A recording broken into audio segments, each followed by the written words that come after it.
প্রথমে দুটো আম নিলাম, এবারে ভালো করে জলে ধুয়ে নেব। এবারে কাটবো আমগুলোকে ছোট ছোট করে, সুন্দর করে।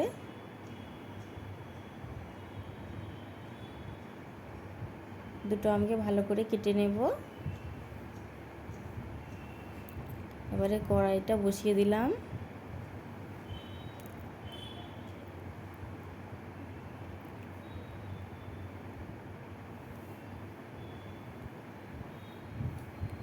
এবারে কড়াইতে সর্ষে দেব, কালো সর্ষে,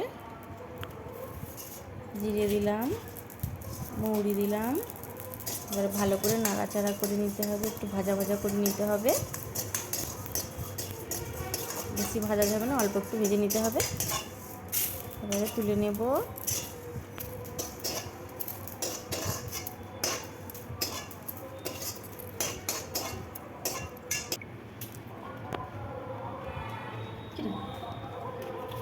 এবারে মশলাটা বেটে নেব মিক্সিতে।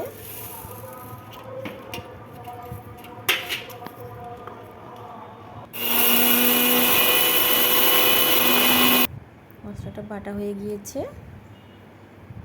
এবারে কড়াই তেল দেব। এবারে দুটো শুকনো লঙ্কা দেব। লঙ্কাটাকে একটু অল্প ভেজে নিয়ে এবারে আম দিয়ে দেব।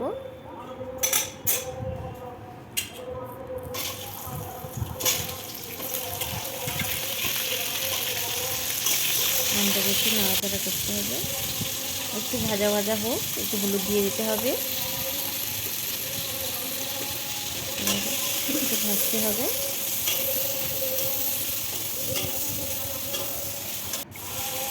এবারে লবণ দিয়ে দেব।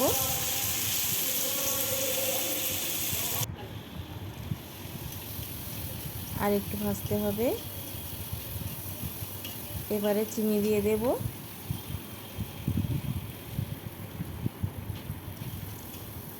চিনি দিয়ে আবার একটু নাড়াচাড়া করতে হবে, চিনিটা একটু যাতে গলে যায়।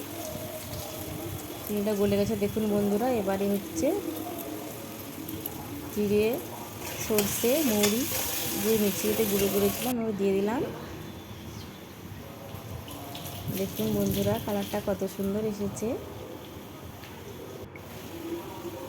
আর একটু ভালো করে নাড়াচাড়া করে নিতে হবে।